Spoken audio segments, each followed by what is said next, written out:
This podcast is part of the Planet Broadcasting Network. Visit planetbroadcasting.com for more podcasts from our great mates.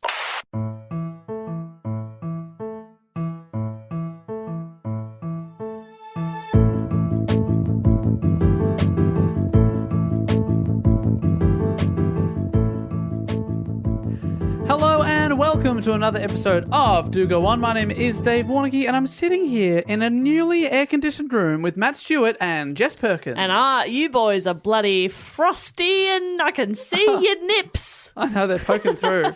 Should have worn a vanity shirt. What is that? What does that mean? Just a coin I phrased, so to speak.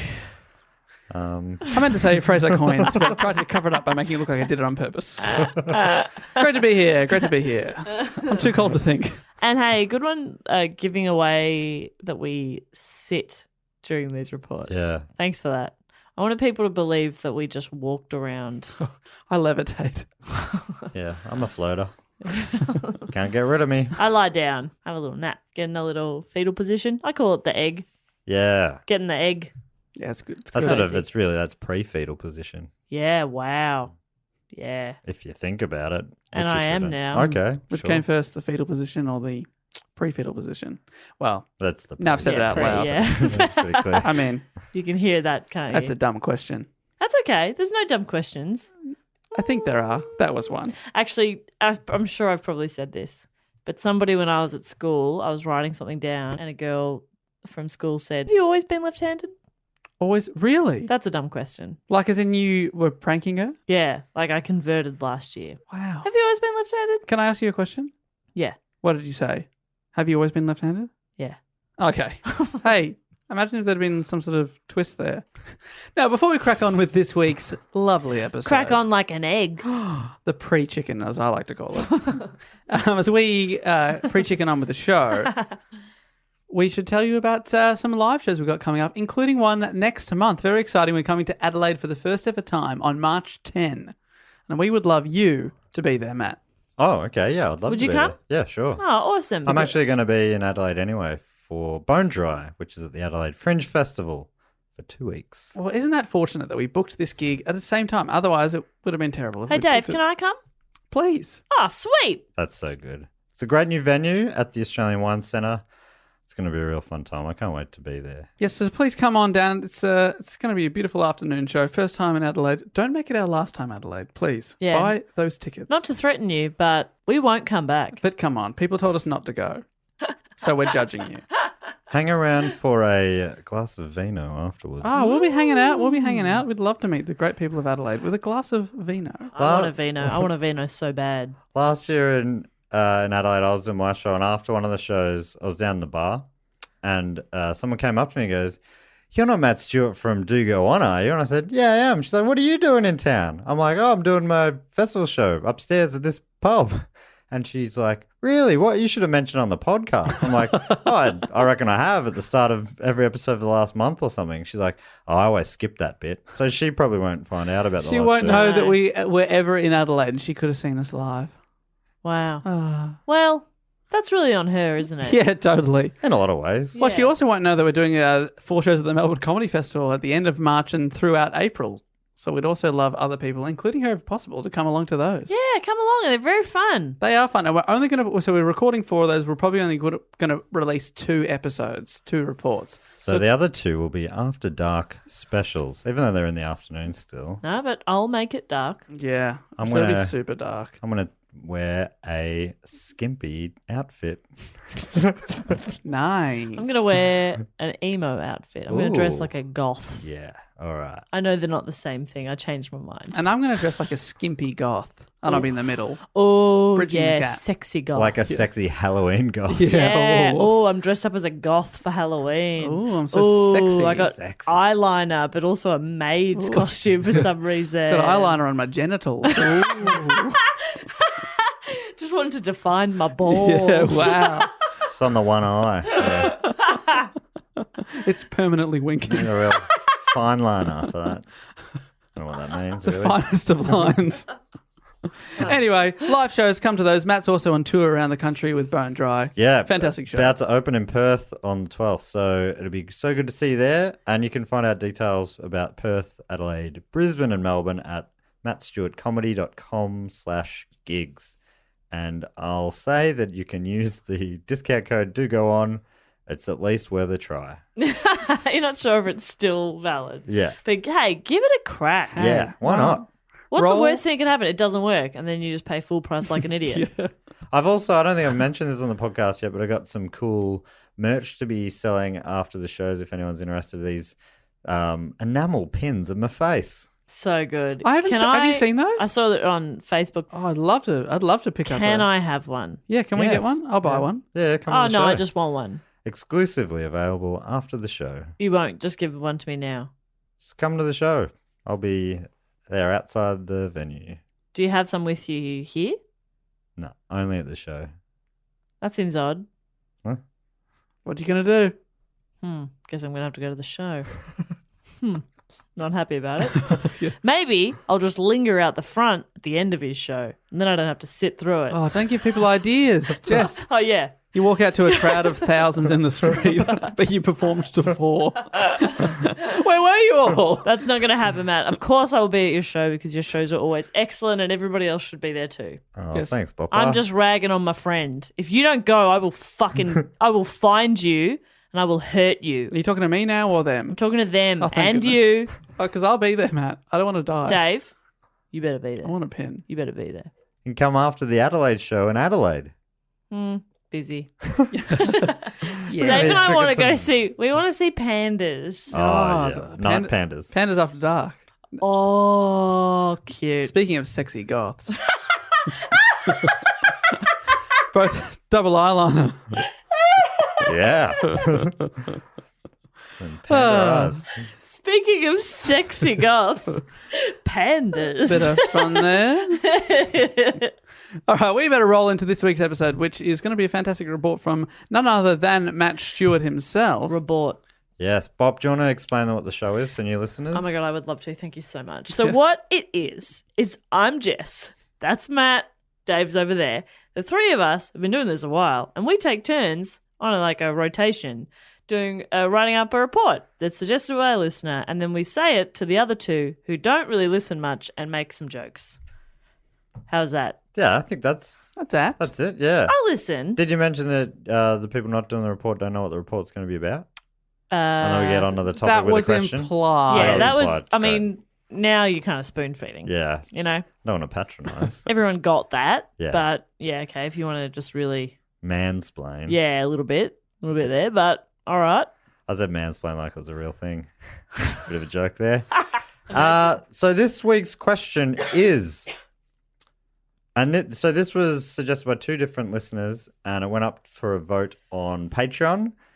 I put up all Australian topics because I saw someone a while back mention we hadn't done an Australian topic in a while, and I looked back and we Wow. haven't done one for a few Cool. months since Few the shark months. arm murder. Really? Oh, that was a good one. Not So- to toot my own horn. That was mine, but it's a cool story. That is a cool story. Put up a few topics, including Don Shark Bradman, arm murder. Don Bradman. which got 0 votes, I think, or maybe 1 vote. Oh, the Don. I've put him up like 5 times. You really want him, You don't you? really wanted to, because you want to talk about the Paul Kelly song. Yeah. Oh, well, the report would be the Paul Kelly song lyrics. And a few others, including Grizzly Murder, Yep. and also a man named Air who discovered Lake Air. Oh, okay. White man who discovered it. Sounded like a fascinating story. He also worked in Jamaica for a while. Anyway, The lowest point in Australia. none of those were voted for. This is this one that was voted for, and I'll get onto it with this question. What is the most infamous undiscovered gold deposit in Australia's history? Okay, the unwelcome stranger. Oh, hello. Bit of a joke there, because the largest one is called the welcome stranger.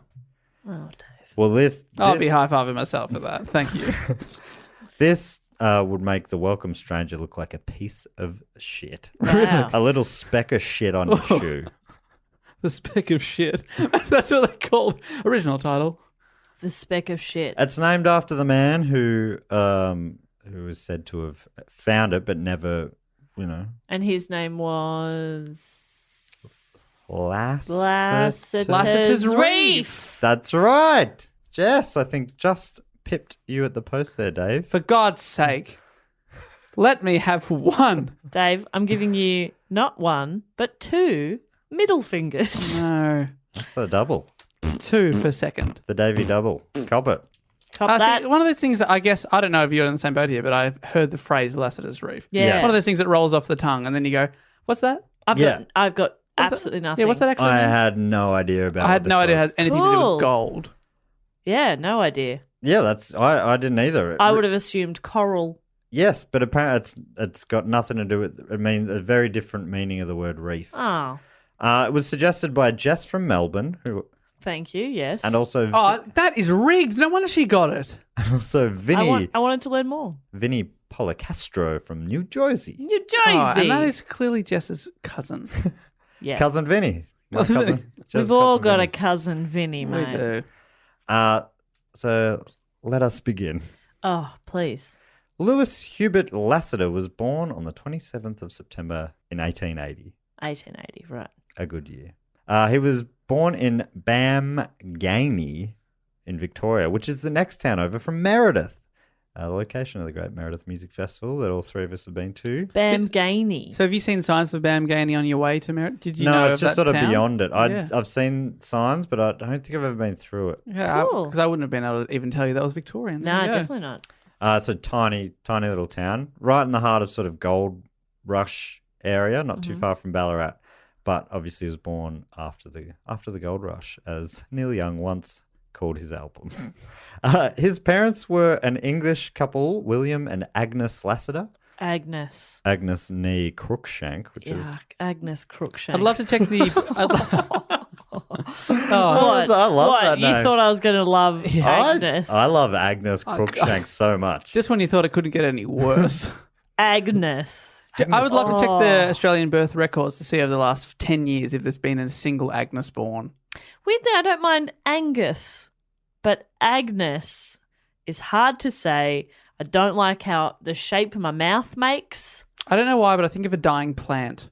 Agnes. Yeah, I think of a tumour. Ang. I think the NG is a much more satisfying. Yeah, than ag. Agnes. Ang. No good. Sorry, Agnes. I'm sure you're nice, but ugh. Agnes Cruikshank. Crookshank. Love it. Anyway, Agnes died when he was young. Happy about that, Jess? Great. Are you happy? Thank goodness. Don't worry. We don't have to hear about her anymore. Sorry, Agnes. And his father remarried. Not heaps is known about the childhood of Lewis Lasseter. And we don't know his stepmom's name. Hopefully it was better. No. Disappointing. We're moving on. Imagine if it was another Agnes. Oh, Oh, God. he's got a type. He's got a top. We've all got a type. His type's Agnes. He loves- I only date Agneses. I love dying plants. What can I say? English. I don't know why we've done this. Hey, Yeah, this is 1880. We had different accents. what can I back then. say? Hey, zip it. Hey, zip it, fish face. I love Agnes. Is that a crime? If it is, okay. Guff me, boys. So not a lot's known about his childhood, but the following I've written off a bunch of dot points that I got from the Australian Dictionary of Biography. That sounds like a great source, is it? That's a good source. Yeah, nice. He claimed to have served 4 years in the Royal Navy, being discharged in 1901, though there is doubt about this. He travelled to the United States of America, where he married Florence Elizabeth Scott at Clifton Springs in New York State Love that. on the 29th of December 1903 and converted to Mormonism. He returned to Australia around 5 years later, living on a farm in New South Wales and working as a maintenance man and writing for a local newspaper. In 1913, he submitted a design for an arch bridge over Sydney Harbour. This caught my attention, obviously, because probably the most famous man-made landmark in Australia is the Sydney Harbour Bridge. But it turns out a lot of people proposed different versions of a Sydney Harbour Bridge between 1815 and when construction finally began in 1923. So it's not necessarily that noteworthy, but some say that he was the first to suggest a similar design. I am a little bit obsessed with the Sydney Harbour Bridge. Yeah, right. I love it. I don't know why. I go to Sydney fairly often, And every time I get the chance to drive over the bridge, I lose my shit. It is, I love it's it. weird to drive over a postcard sort of thing like that. Yeah. It was like when we drove over the bridge in Bristol. I know that bridge from pictures so much, so it's so surreal to be driving over it. Yeah, it's so exciting. Yeah, that was a beautiful bridge. It's a beautiful bridge. But yeah, the Sydney Harbour Bridge is the same. I reckon that would potentially make a really good episode. Sydney Harbour Bridge. Yeah, I feel like there's a big story in that somewhere. I keep thinking that I want to get it as a tattoo, and then I think people would be like, "Oh, you're from Sydney?" I'm like, "No, I just really like the bridge," which seems kind of odd, but I'd love it. Do you love a lot of bridges? You're a bridge fan? No, I just really love that bridge. I love looking at it. I love driving on it. I love catching the train across it. I love Sydney Harbour Bridge. If Sydney Harbour Bridge is Is there listening, a train that goes over yeah, that you can bridge? get a train across. I didn't know that. Yeah. Have you climbed it? No, but I want to. Oh, I've done that. Yeah. I really want to do Great it. view. Like, yeah, you say you love it and you haven't even climbed Yeah. like Dave. Haven't even climbed it because I respect it. Oh, Yeah, good. okay. Yeah, it's I also good. love my mum. I don't climb all over her. I've climbed on your mum. We've all climbed. Nothing on, yeah. weird. Nothing weird. Just climbed it like a tree. Yeah. She's very short, Dave. Yeah, Well, it was an easy well, climb. I'm Short even climb. shorter. That's true. I think- Anyway, can sorry to derail, but I just wanted to put it out there that I love the Sydney Harbour Bridge. Can you believe that maybe we're going to later this year drive across the Golden Gate Bridge? I don't Is that know. the red one? Yeah. Yes, it is. I don't know if I can The one handle from it. Full House. Fuck, maybe I really like bridges. That's a beautiful bridge. It's a beautiful bridge. I love bridges. Hey, guys, we'll cross that one when we come to it. In 1915, he lodged a provisional specification for a patent disc plow. So I'm just trying to show that this guy is all over the shop. He's got range. Yeah, he does. Supposedly in the Navy, he's travelled a bit, written for a local paper, working in maintenance, designed a bridge, putting in for patents for a disc plow, whatever the hell that is. Then when the First World War kicked off, he moved to Melbourne and tried unsuccessfully to enlist. But that didn't stop him. He tried again. What was he being rejected for? Because I thought Health. I think he was Right. just not up to scratch. I suppose for as the whatever. war went on, they got more and more desperate there, right? Yeah, so he tried it again, and in early 1916 was enlisted in the Australian Imperial Force. There you go. They took anyone by that time. But 8 months later, he was discharged as medically unfit. So he sort of got in there for a little while, but then again, they're like, oh, hang on, no good to us, I guess. The following year, he re-enlisted in Adelaide. He was keen. This time, he lasted only 3 months before being discharged with an unspecified illness in November of 1917. In 1919, he was granted a patent for an improved method in the treatment of wheat for storage, but he didn't pay the fee, so the patent lapsed. Oh. Would it have made him rich? I mean, an improved method of the treatment of wheat for storage, yeah, I think Yeah, it would have yeah. made it rich. I mean, come on, Dave. I mean, there's no dumb questions, but again, another dumb that was question. pretty. That was Wow. pretty. That was next level stupid. God, he would have been a billionaire. Yeah. Then on the 28th of January 1924, he married again. So he's double married now. What? Oh, has the wife been traveling with him the whole time? I don't Or think did she so. stay in the I think she States? stayed in the States. Oh. And Mormon people often do have more than one partner. Oh. Right. I think, okay. that might depend, but Yeah, it's not all of them, but I think that they... only the hot ones. But Yeah. honestly, like different continents, you know. Oh, yeah, you get different hemispheres. Yeah, that's Yeah. fine. That's Rules my are Northern Hemisphere wife. Yeah, It's almost like It's a like having a- different like dimension. right. It's like having a holiday house. Yeah, it's a holiday holiday wife. wife. Yeah. Sure. This time it was to a nurse named Louise Irene Lillywhite.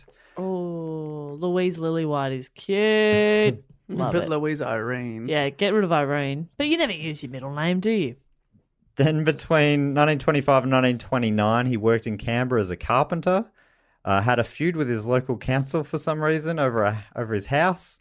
He worked on a patent for a precast concrete, managed a pottery in Sydney, worked on the construction of the Sydney Harbour Bridge. The whole time being like, I thought of this. Yeah, well, and then he publicly claimed to be the original designer of the arch bridge for Sydney Harbour. So I just reading through that list in quite quick succession, I was like, bloody hell. He did a lot. I mean, How do they build bridges? I believe that one was from one side and then the other side, and then they joined him in the middle. If you've seen the Gotta get that right. progression of the photos. Yeah. Yeah, imagine that. You're a meter off. Oh, crap. Even being like a few mil off is fucked. And then one A side's meter. like, well, I'm not tearing my side down. Yeah. Nah. You start again. So it just has a chicane in the middle. Yeah, it goes up. Anyhow, so Lasseter had lived an interesting life up until this point, but it's what happens next that is the reason he's known most. That's right. What happens next is even more interesting than managing a pottery in Sydney. I don't think. Even more interesting than some sort of disc barn device. The wheat patent thing. Yeah. Wheat storage. I don't think Yeah. so. Even more interesting than wheat Well, storage. I mean, good luck. So apparently he went by a bunch of different nicknames, my favourite being Possum.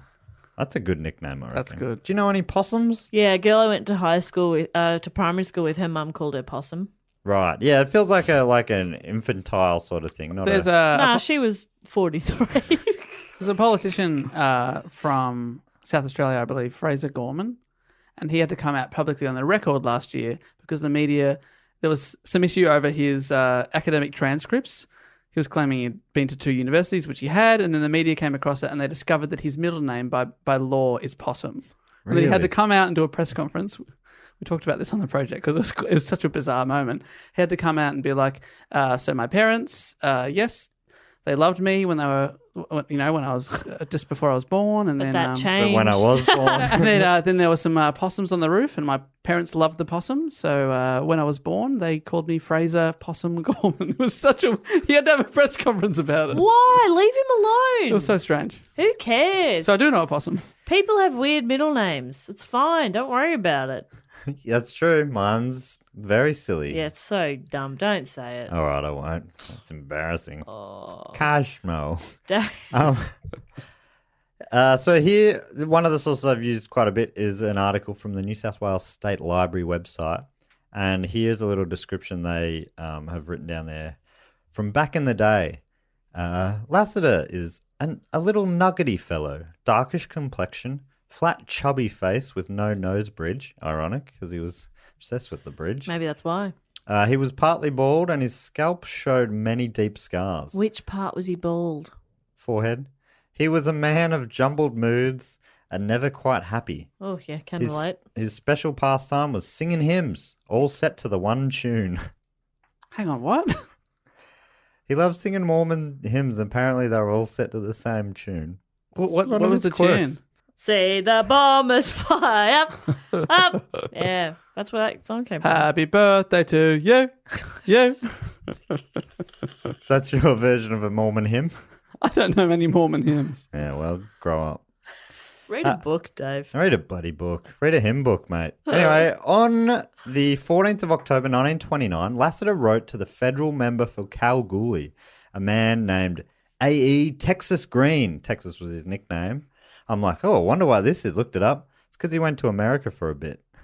Wow. All right, Texas. He's like, Here we go. Here we All right. bloody go. lived in Oklahoma for 3 months. Oh, Texas. Yeah, Texas is back. Oh, Texas big man. Pete's over here. All right. Oh, sheriff's back from Texas. Oh. And in this letter, Lasseter claimed that decades earlier, he had discovered a vast gold-bearing reef in Central Australia, saying it bared gold as thick as plums in a pudding. Whatever that means. What's just like little specks throughout a pudding? Yeah, I don't think you've cooked it well enough or chopped up the plums. That's not. Are you putting full plums in a pudding? That's yeah, well, that's what I do. Oh, Maddie. I just put plums in a bowl. Here's a plum pudding. Oh, dear. So just to confirm, People he's patting writing a on their letter saying, I've found this reef? He said decades earlier, Right. I found okay. this reef. Yep. I always thought a reef. I assumed it had something to do with like coral reefs and stuff as well. But apparently, a reef in this case is another term for like a vein of some mineral or ore. So it's just a long stretch of rich in a certain mineral or ore. Rich. Rich. It's very Right. rich. I guess that makes sense when you think about a coral reef. But apparently, nothing to do with. I know, but just the word reef. Right. I have no idea. Maybe they have lots to do with each other. They're spelt the same. Maybe they live together. Maybe they love each other. Why don't they get married? Why don't they get married? Mwah.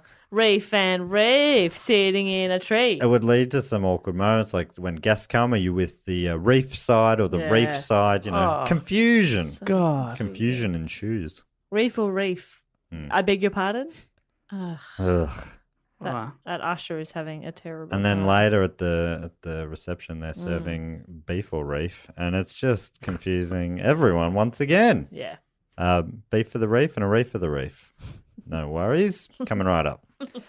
He said a fortune was there to be made if the government would invest in some infrastructure, including an adequate water supply. And he had this idea of making a big water pipeline from a dam that was going to be hundreds of miles long.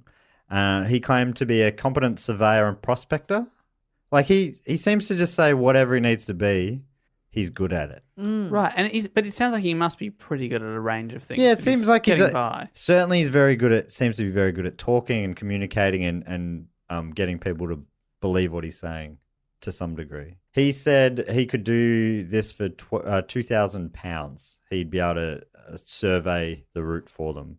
He also sent a letter to the relevant Western Australian state minister and suggested that the state and federal governments could share the cost. The following month, he was interviewed by Herbert Gepp, the chairman of the Development and Migration Commission. Herbert. Herbert. Already amazing. Love it. Gepp. Gep. Yeah. How many P's? Double P. Fuck yeah. Like Dep, Yeah. but Gep. Yeah. Yeah, you're getting it. You're gepping it. He also was in the meeting. The interview was geologist Dr. L.K. Ward. So back in those days, there was a lot of double initial surname type things. DJ Warnocky here. DJ Warnock in the house. Sounds like Lasseter was relatively convincing in these meetings. Some sources say that they were just like, nah. And others say, yeah, they were sort of on board, but they were still a bit skeptical of such a reef's existence, and both governments decided to pass on the offer. Potentially this was in part because the government was now in a lot of financial trouble due to the Great Depression. It's not a good time. No, here's a fun fact. Apparently, Australian Prime Minister James Scullin was in office for only 2 days before Wall Street crashed, bringing on the Great Depression in Australia. How unlucky is that? That is correct. That's your My great-great-uncle. great-great-uncle. 2 days. And he crashed Wall Street. He crashed Wall Street single-handedly. What a fool. Yeah, not bright. Apparently, it became like a saying, almost like you got the luck of Jim Scullin. Yeah. Because he just had the worst luck of any Prime Minister. Well, I mean, maybe there's people with worse luck, like Holt, who went missing at Drowned. sea, but Yeah. still pretty bad luck in terms of professionally. You're like, all right, finally got to the top. Oh, no. Yeah, like you'd still be so excited. You'd still be celebrating, you know, that you're the PM, you're the top dog. And then it's like, oh, okay. We got a phone call. Yeah, this is Mr. not Prime Minister, good. things. I can wait. Can't be that bad, can it? It's popping champagne. It's the Great Depression just started. The Great Depression, sir. Does that mean Okay, anything to you? A little bit of sensitivity, Jim. I can call you Jim now because you're an insensitive Prime Minister. Anyway, that's my family, so Yeah, that's where I come from. Makes sense. I to got the me. luck of the Scullins over here. Well, I come from great leadership, you know? That's why I had such good leadership skills in school. Right, that makes sense. In primary school, I was school captain and blue team captain at the same time. Share the love. No, I will lead.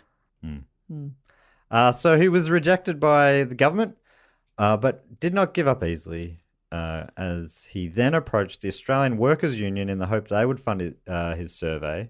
Maybe the government said, we can't do it just because we're in strife. We couldn't be seen to be throwing money into this expedition. But maybe you should talk to this guy in the union who used to be a Labor minister, I think, or at least a Labor member, I believe, who is now running the union. So he talked to the Australian Workers' Union. Well, he sent a letter through and had more luck this time. This may have had to do something again with the Great Depression because people were out of work and looking for opportunities to pull themselves out of it. So maybe that was in part why they took a gamble on this little bit. The story he told of how the gold reef was discovered was showing contradictions, though. Some say that in the first letter to the government, he said it was about 17 years earlier that he discovered it. But in his letter to the union, to John Bailey, the leader of the union, the boss of the union, he said that he found the gold in 1897 when he was just 17. So a lot longer. A lot longer, yeah. Another, 13, 14 years earlier. Right, yeah, that's a big Which jump. is a bit weird. Apparently, this is basically an abridged version of what he told Bailey from the website egold.net.au. After an unsuccessful excursion to a failed ruby rush in the East MacDonald Ranges in Central Australia. So he was working on a job, got bored of that, and then went over because he heard there was rubies to be found. Got there, turned out to be much less valuable red rock, sort of some sort of red rock, but yeah, it was not worth anything. So it goes on to say, instead of retracing his steps through Queensland, he decided to travel through desert country to Carnarvon on the Western Australian coast. En route, he stumbled accidentally upon a reef of gold some 16 kilometres long. 16 kilometres long worth of gold. In Western Australia. In Northern Territory on his way to Western Australia. And he waited at least 13 years to tell anyone or get any of it. Oh, that's not exactly right, but something like that. So not long after the find, this is still from eGold, not long after the find, his horses died.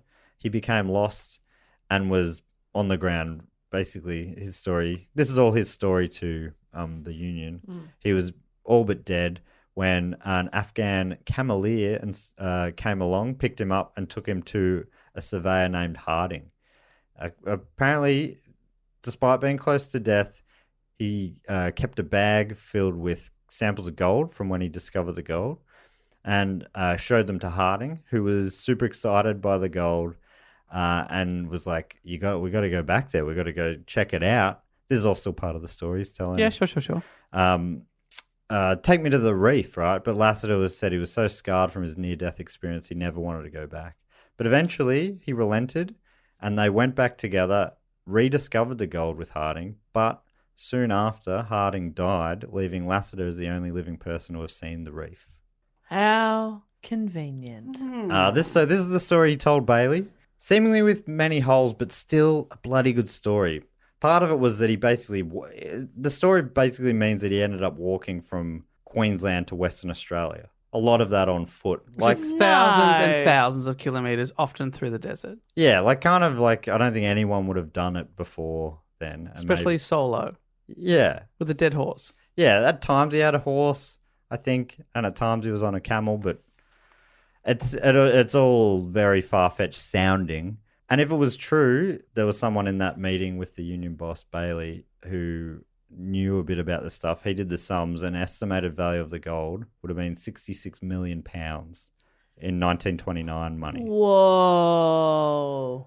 Which I imagine translates to trillions. Yeah, a butt ton. Must be hundreds of millions. Hundreds of trillions. Is that what you think? Billions? Billions. Trillions of trillions. Hundreds of quilkrons? Google? .org. Wow. That's a lot. So he found it, but let decades pass for whatever reason. Some say that he tried to find it a few times during them, but he couldn't. Then the Great Depression hits and he starts pitching around this idea. I mean bad that's timing. Terrible timing. Isn't Nobody, we all want the gold, but we just don't have the resources to go get it right now. But maybe tell us 5 years ago. Yeah. But is it weird that he's asking now? Is he going, well, now there's people who are maybe desperate enough to take a punt on this story? Or maybe, who knows? But if they take, what would be his thinking? Like, well, you need money because of the Great Depression. I know where we can find a lot of gold. Yeah. Oh, yeah. Maybe, you want money? Oh, I know where there's like unlimited money. Would that be interesting Is that to you? what you want, or Is that something you might? Because I could take you there. if you want? If you want, up to you. Totally up to you. While pitching an expedition to Bailey, he told the union boss that he was a qualified ship's captain and that he had worked for years on coastal boats. But as I said before, there is doubt about this. Feels like a bit of a weird lie anyway, because he's trying to going convince him- inland. Yeah. Yeah, like why bring that up? Don't worry about it. If we have to cross the ocean, I'm your man.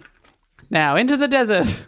According to the Australian Dictionary of Biography, It's such which weird... is It is a weird great name. sauce. Let's But call the it's- ADB. But it sounds weird. To me, it sounded like someone made up a sauce. Yeah. It's got the Australian, the dictionary, and the biography. Yeah. That's very possible. Would you not call it maybe the biography dictionary or something? Yeah. Australian That was Dictionary. probably taken by another equally great sauce. Yeah. So, ADB. according to the ADB, in follow-up interviews with men interested by the expedition, including a man called Fred Blakely, also Errol Coote, and, and others. Oh, come on. That It's is a great name. top Fantastic quality. name. Coot. All the names are great in this. Apparently, the story varied in detail and aroused suspicion. Nevertheless, the lure of gold in a time of economic depression led to the formation of a search expedition for the reef.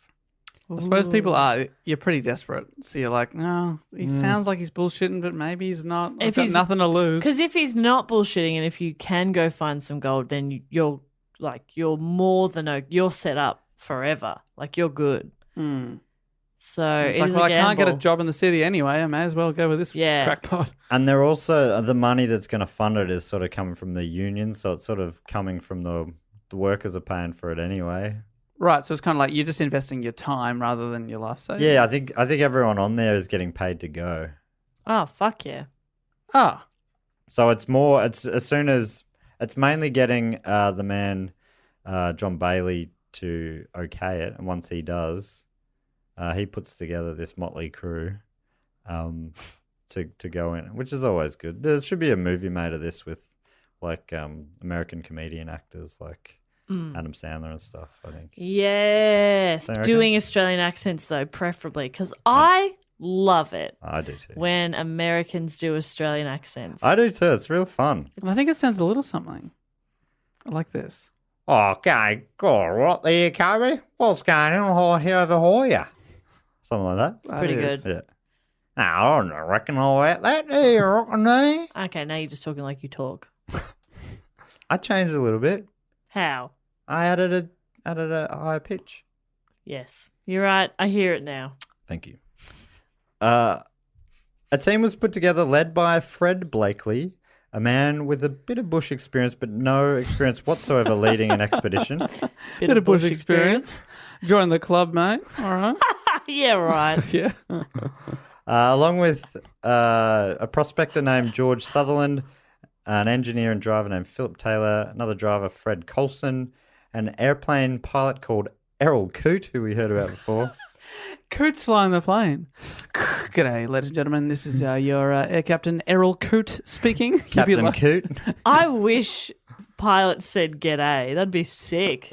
Maybe I on like it when Qantas, they should say it. Yeah, I like it when they try to be a little bit funny, a bit cheeky, make a bit of a joke, and you're just like, shush, I can barely hear what you're saying anyway, because all I hear is, we'll be cruising at about, Yeah, they always have that little that pause and Yeah, the vocal fry. and so we'll be pulling in about 15 Going to be minutes. circling around and landing a few minutes ahead of schedule at 3 minutes past 10, taxiing and Trust you've enjoyed the flight.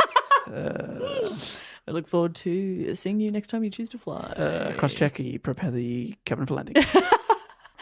If you're visiting Melbourne, we hope you enjoy your stay. And if Melbourne is your home, welcome home. And making up the crew is Captain Blakeston Houston. Nice double barrel name. Blakeston? Who was listed as explorer, but was also the Governor General's aide. So that was an interesting combo there. Yeah. Lasseter rounded out the group as guide.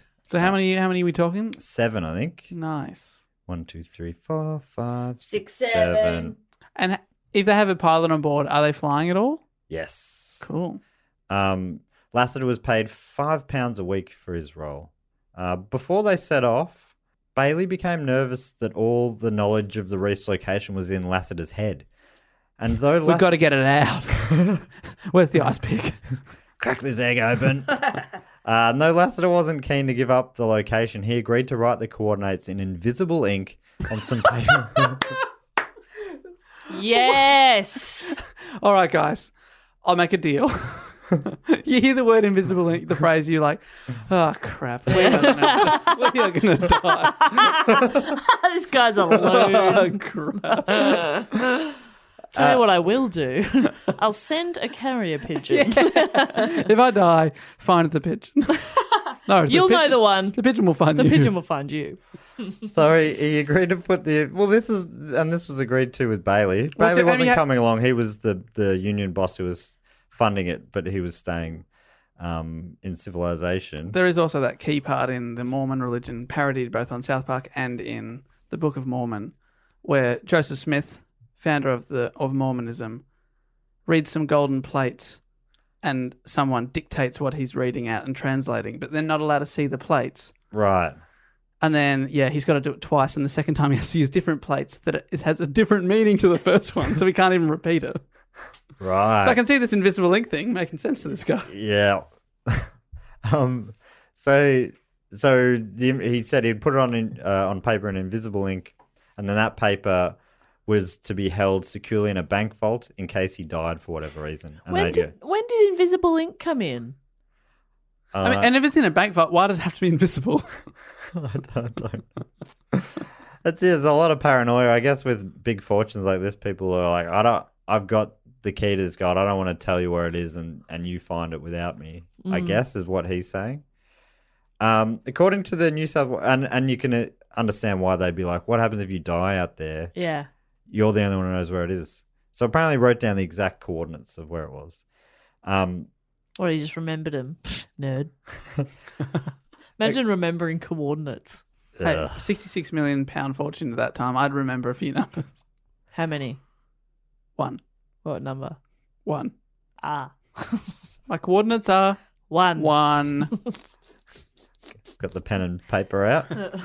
According to the New South Wales State Library, the Thornycroft Motor Company heard about the expedition, and their manager donated a vehicle for use during the expedition. It was a Mini Cooper. And everybody piled in, and it was nice. Yeah, well, 7. I reckon you could. It was green. Oh, Ask me anything. British raisin green. Ask me anything. No. Like an olive. It was quite ugly. Like Mr. Bean's car. Yeah, they'd kind of tried to. They were trying new colours, and they tried that one, and they went, "Oh, that's gross." So that's why you just Give it gave to them an that one. expedition, Yeah, you just give it to an expedition. bush We'll look basher. good, but we don't have to look at the yuck colour. Right. Yuck. Not like a nice olive, Oh. like a really yuck olive. Like a poo brown olive. Poo olive, polive. Right. Not a Kalamata. No. The king of olives. Oh, I love a Kalamata. Kalamata. Kalamata. I also thought of, here I am at Kalamata. Marge's Lisa at Camp Granada. There's the Simpsons one. No, it wasn't a Mini. It was a huge 6-wheel truck that was not particularly suitable to the terrain that they were going to be heading into. Apparently, when locals saw it, they were like, you should be using camels. That truck does not make sense here at all. It's not going to last. They also got a light plane, and it was renamed Golden Quest for the journey. I like that. Yes, finally, a name I can get on board with. Now they've got the most well-equipped expedition of its kind ever till that point on a mining expedition. And still locals are looking at it saying, nah, I should get Yeah. camels. Because it's super well-equipped, but not necessarily well-equipped for this particular job. It's all a bit haphazard. I mean, only one guy knows where they're heading, right? Yeah. The 6 of the 7 Hey, don't even know whether they know they're going into the. Yeah, but they know that if he dies, they can call up the bank, get them to whip out the invisible ink kit, Yeah. develop the code. And the code just says, fuck off. Yeah. Die, you dogs. Yeah. If I'm dead, who cares? Oh, shit. Oh, he fucking got us. Why did you make this invisible? What a real slap in the face. Part of the job of the 6-wheel truck was to carry the fuel of the plane. The fuel of the truck. Oh, no. Exactly. But no one knew what kind of fuel efficiency the truck had until it arrived in Alice Springs by train. So it was just on the back of the train. When I got there, they drove it around and realized it was a massive gas guzzler. So they had to hastily organize They were doing burnouts, to be fair. They had to hastily organize another vehicle to carry the fuel for the truck, which was carrying the fuel for the plane. Oh, my God. And what's carrying the fuel for the smaller car at the back? Just another a mini miner, olive green mini miner. Yeah, I was right. I got a bunch. So there was an Australian. He might have been a co-host on the Australian version of that car show, Top Gear. Oh, yeah. Warren should really have written his name down. Buffett. But anyway, he wrote a book about it, and a bunch of these quirky facts about it I got through him. He tells a bloody good story. This was via Jess, who suggested the topic, recommended his book, and there's a few interviews with him online as well. They're worth listening to, which I'll put into the show notes. As well as the truck problems, they also had a wireless radio for communication, which seemed like a great idea, but the technology wasn't totally pocket-sized back then. Oh. They needed about half the expedition team just to lift it. Three to four of them. Just to lift it. Just to lift it, yeah. So all day their job is to carry that. I Just think that. it's on the truck, but if they want to use it, Oh, I was going to say, it's God, you can't put it on the truck. That's full of fuel for the plane. Don't be stupid, All right, Ken. we're going to need to get a motorbike for the radio. Yeah. I was going to carry the fuel for the motorbike. All right. By this point, they all have a vehicle each. They don't have to talk to each other. It's just a convoy. It's like Mad Max roaring across the desert. They've got so many trucks. Then Brown is the name of that author. That was close. If you were looking, what did you say? Buffett. Oh, Warren Buffett. Yes, Warren Buffett. I'm pretty sure. And then because no one was particularly knew how to use a wireless Yeah. radio, so Lasseter was in charge of operating the wireless. So did he tell everyone he could, even though I think probably couldn't? he sort of blags. Yeah, I can do that. Wireless radio. Yeah, no worries. Yeah, no, I invented the radio, so I can do it. They got into the trip when they realized that he hadn't brought one of the key parts of the radio that meant that you could use it you could listen, but you couldn't communicate back. He didn't get the mouthpiece. Oh get that my through the God. mouthpiece. That's pretty important when you're the ones out in the middle of nowhere. So you can hear people going, we'll just assume everything's okay out there. Yeah. Hey, we haven't heard from you. You've probably gone great. Great. Right? All right. Let us know if you're not. But if You're good. Good night. if everything's good, say nothing. Yeah. Just double check and say nothing at all. Yeah. All right. All right. Nighty night. No news is great news. When they were in Alice Springs, ready to set off, so they're starting the expedition from Alice Springs. For people who don't know Alice Springs, it's a biggish town / city in the Northern Territory, but it's very remote. It's right. It's like in the middle of Australia. Yeah, it's right towards the very heart. Yeah. But apparently back in these times, this is nearly 100 years ago, it was described, Warren, he described it as sort of like a real Wild West town. People were carrying guns on their hips. Wow. And it was not a particularly well built up town or anything like that. And there was a place where you still hear that about the Northern Territory. Sometimes it's a place people go there when they're running from something. Yeah. But anyway, it was like that times 1,000 back then. But they're wandering around there, and Lasseter's pointing out local landmarks that he remembered from when he was there decades earlier. You pointed to like a pub that was like established like the year before. Yes. Established, Yeah, I went there. Established 1919. He's like, yeah, remember that pub from my youth? That's exactly what he was doing. He was pointing out things that weren't around when he said he was there last. Pointing at a baby. He's like, remember yeah, that one? remember that? Went to school with him. Yeah, well, Yeah. good to see you That's still. not changed a bit. Jim, good to see you. Looking good. Apparently, so it was just going around. He just sounds like he's a guy who maybe believes what he's saying, but he just sounds like he is very loose with the truth. Just make it. So is he literally just pointing at things and going, remember that? Oh, the old tree sapling.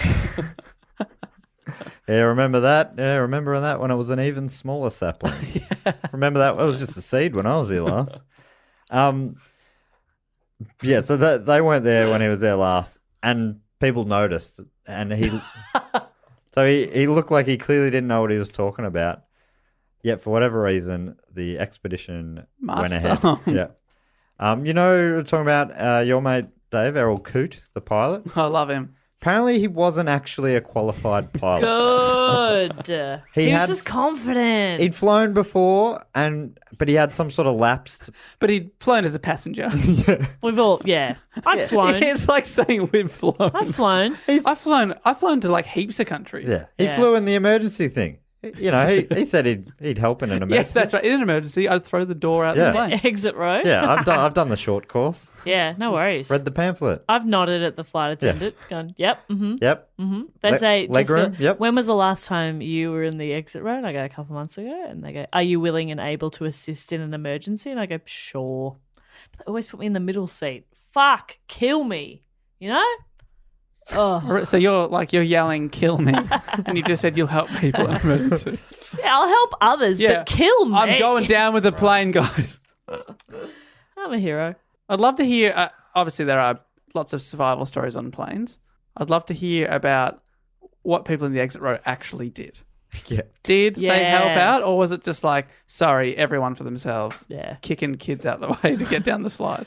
Or it's like people go, yes, my term to serve. Yeah, or did people take it really seriously and possibly risk their lives, you know? I'd love to hear a story. I'd imagine that this feels like something you've made an oath. I imagine people would normally stick to it. It would be pretty full on to go, fuck it. Yeah, but obviously that situation is pretty full on. Yeah, I don't think you'd know how you'd react until you're in that situation, and then you might surprise yourself. That's your reaction to them? Are you willing and able? I don't know how I'd react. Yeah, look, I'm going to say yes, but I don't know for sure. And I just want to say, because a lot of people listen to podcasts while flying, flying is one of the safest ways to travel. Yeah, good call. Sorry, but you're fine. Anyway, so Coot took off in the Golden Quest and immediately stacked it. What do you mean stacked a plane? Crashed it real bad. Oh, my God. He was very badly injured. Oh, not like first flight. Yeah, apparently. Coot. Coot. My favourite guy. Yeah. I read different things. Maybe they lost the plane, but I also read somewhere that a replacement named Golden Quest 2 was found. No, don't let him go again. And do not name the plane after the one that just crashed on its first flight. The He- Titanic 2! I think everyone survived. Everyone was fine, but it was, But he was badly injured? He stacked it. Do you reckon yeah. does he continue on? I don't think so. Oh, I think he Errol goes back Coot. I think he goes back to town, and I believe. I might be wrong. It feels like such a big story. It's kind of got an iconic name, but there aren't many super in-depth sources that were easily found online. But it looks like there's heaps of books. There's movies and documentaries. There's songs, but just not like most reports I do, there's a wealth of info online. But yeah, for this one, it was scrapping together from a handful of... God, isn't that just so typical of our generation? We aren't willing to go to book or film. Well, how hey Siri, you know, we just want the answers. I want to click on a hyperlink and it to take me to the book. Yeah, give me all the answers, Yeah. Siri. Yeah, you dog.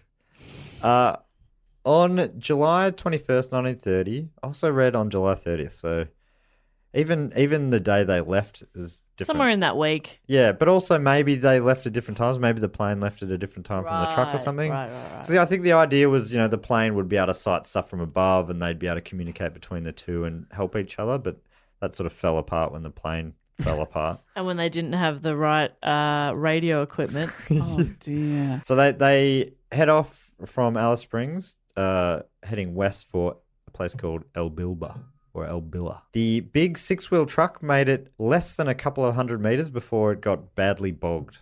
So still within sight of the town. So people are still clapping as they leave. Apparently What? Apparently the people of Alice Springs weren't even that excited about it. They're like, people come here looking for gold all the time. No one ever finds it. People always hit trouble. It's just Good another, basically, good on you guys. That truck is so big and stupid, it's not going to work. And they're watching it not even get out of sight before it gets bogged. Lasseter's leaning out the window being like, yeah, eat our dust. This time will be different. You'll regret the day you didn't join my hang on. Sorry.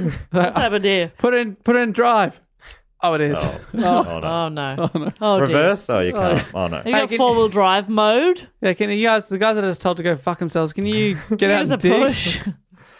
So they're watching as it take quite a while to dig it out and keep going. They do. And also, I mean, the truck is essential because it has the fuel for the plane that may no longer exist. And the radio that doesn't really work. Oh my And then there's god. the backup car that fuels the big truck. Oh, God. Oh no. So obviously already there, I think, especially Blakely's going, the camels was the idea. We should be doing it the way that people have done it. There's a that's guy worked. who rents out camels just watching all this happen, and he's like changing the sign. I'm putting up his prices. Adding zeros. He's like, oh, here we go, boys. Lasseter has been described at different times of the trip as peculiar, uncooperative, suspicious, and sulky. Oh, I love sulky as an adjective. It's a real great mix. Oh, he's so sulky. It's so peculiar and sulky. Oh. Dreamboat. What was the other one? Suspicious. Suspicious and uncooperative. Oh my god, my dream man. Is Where- he single? I'm We've heading got out. two Where are wives. you going? Oh, I love I that. don't care. Yeah, go out. I don't even care anyway because I'm a weirdo. But I'm Okay. not helping you open that door. Okay, bye, honey. Oh god, the dream. One day I'll be so lucky. Not long into the journey, the leader Blakely and also most of the team found Lasseter to be much less familiar with the outback than he initially let on. What's that? That's a tree.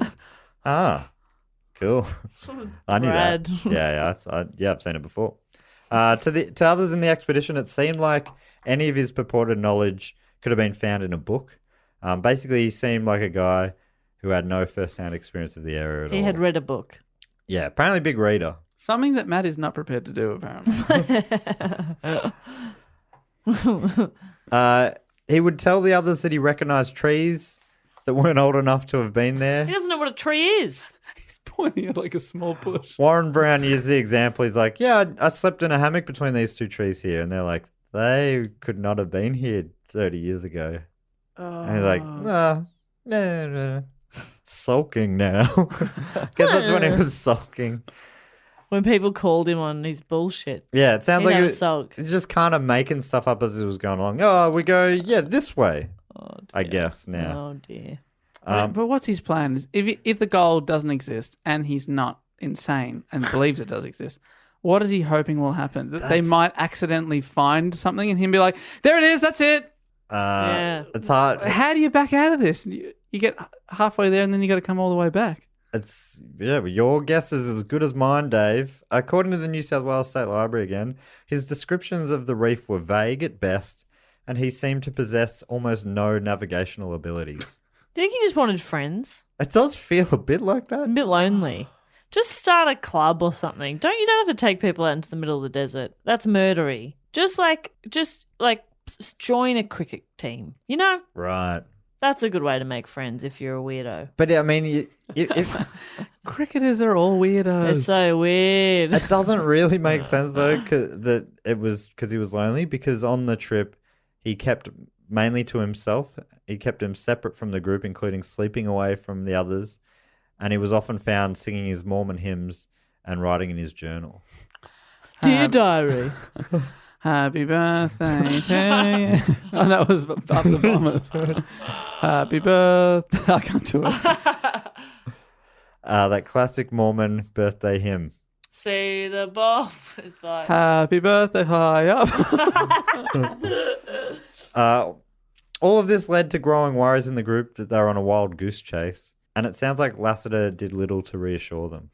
It also sounds like Blakely potentially even kind of knew this from the start, but there was some pressure on him to potentially at least have a crack first and make sure that it's bullshit, rather than quitting at the start when he's like, this guy doesn't know what he's talking about. Yeah. And then he'd leave himself open to Lasseter going, I would have taken you to it, but you called it off, not me. Right. So he was like, if he went back, then he might have been in trouble for bailing, even though he was like, this guy sounds like he does not know what he's talking about at all. One day, this is a weird sort of thing that happened. One day, when they were camped out, a line of camels came through, being led by a German man, as well as a couple of indigenous men, and the German was named Paul Johns, right? And he was keen to join up with the group, him and his camels.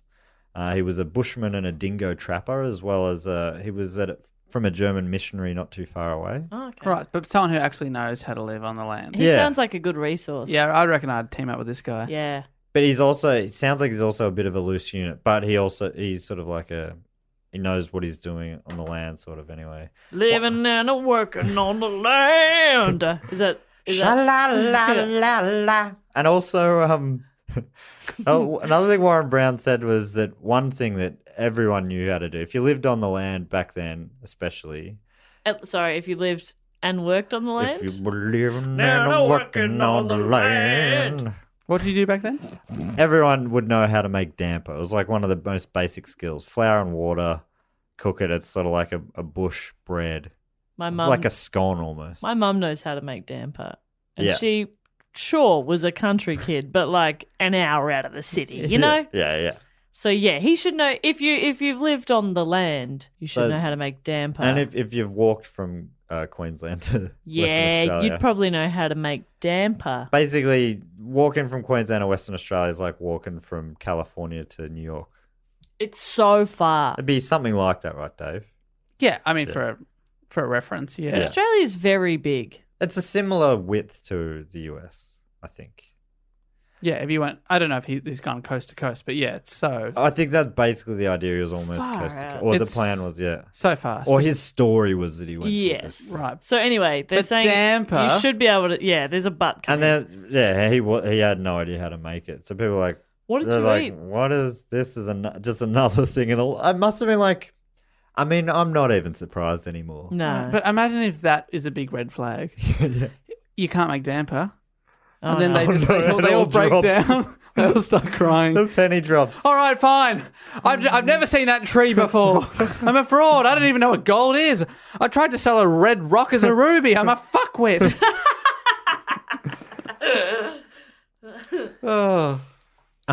So like most of the story, it seems every version reads a little bit different.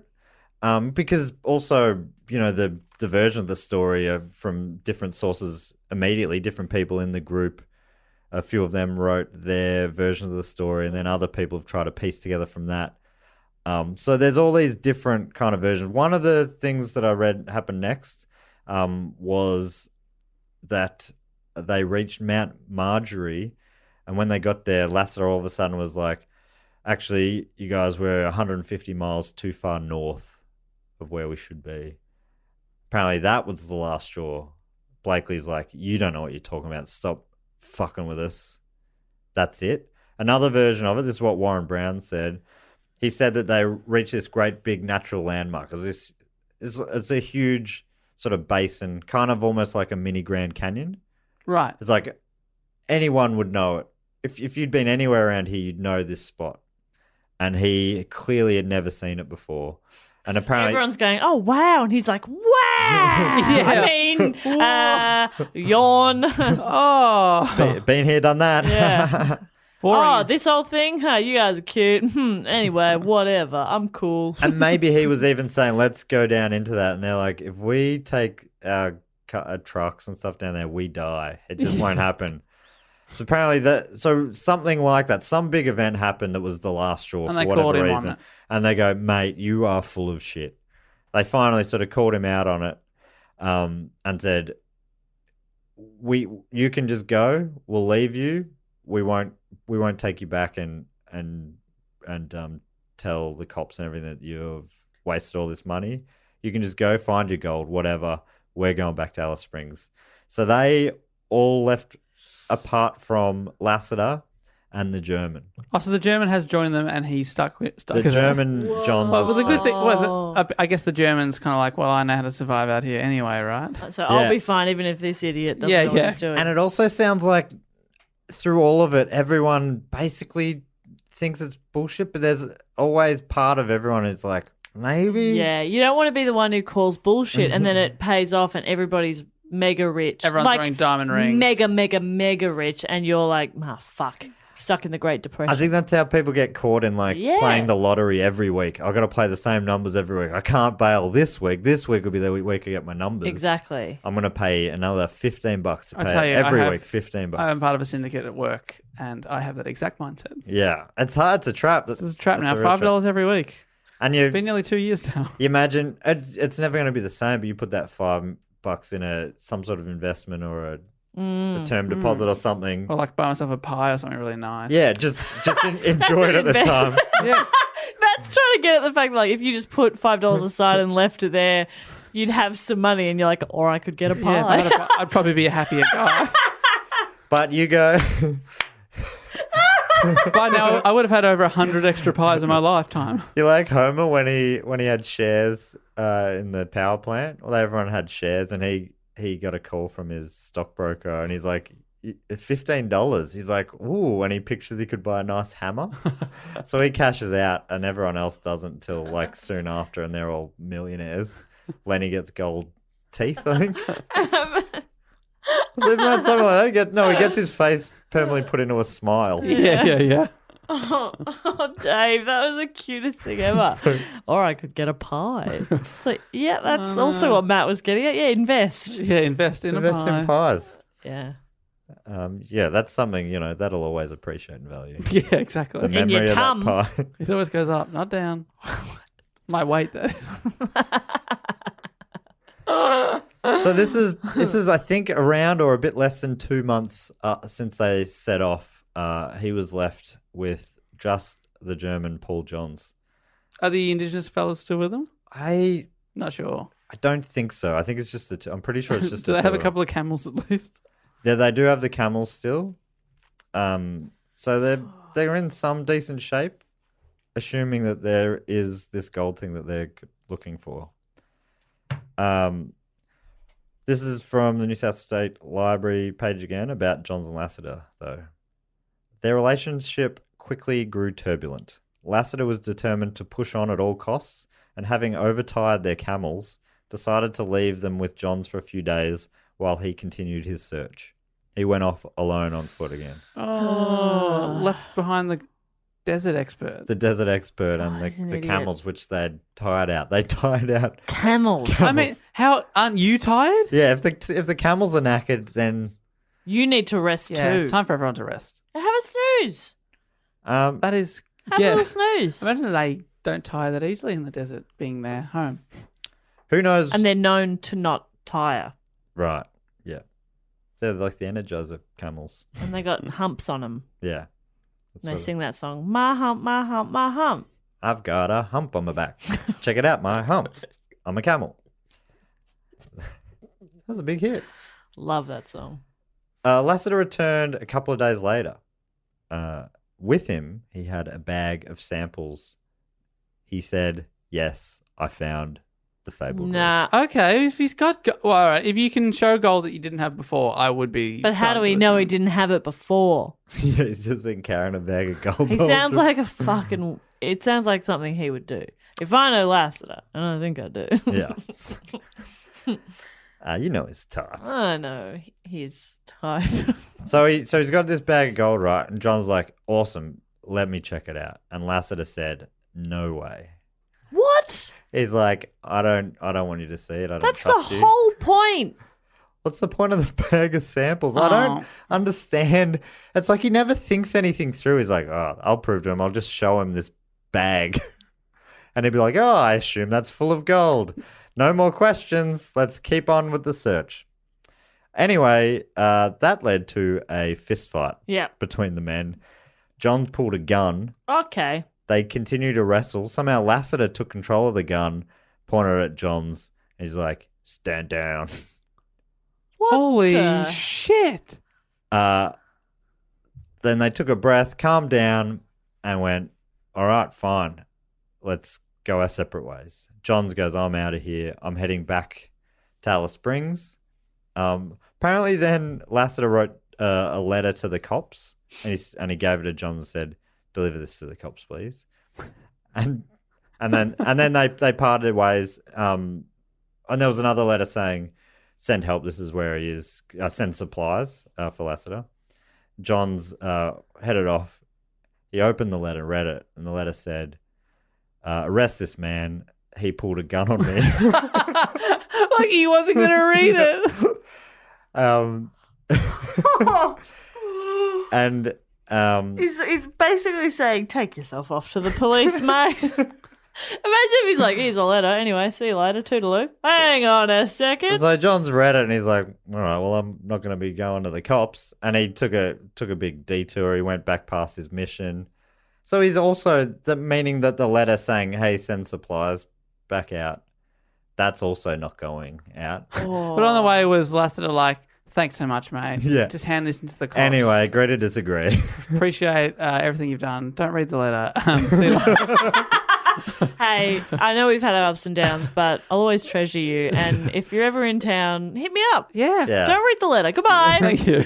And always remember what I say. Don't read that letter. All right. But hand it over to the police officer and then stick around for a bit. Yeah, just see what happens. 'Cause They might have questions for you. That is a They might have trouble reading my handwriting or something. that is such a bold move. What a dickhead. The person who's going to save you, you also set him up, hoping they won't discover it. Arrest this man. You little dibber dobber. Real fun. Yeah, so I was just like, how much you've gone through all this weird stuff. Just let it go. You're going your separate ways. You also pointed a gun at him. Yeah, it's all a bit I weird. mean, like, you're not there to testify against him. He's not going to go to jail. No. Oh. So now he's all alone. According to him, he's got a lot of experience out there. Seemingly though, he doesn't, and it's probably bad news that he's stuck out there by himself.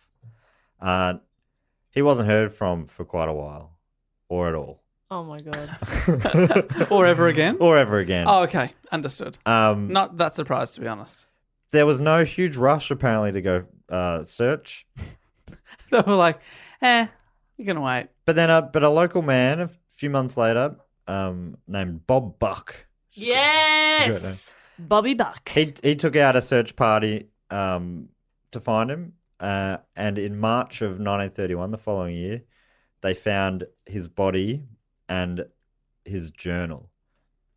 In it, Lasseter made multiple final entries.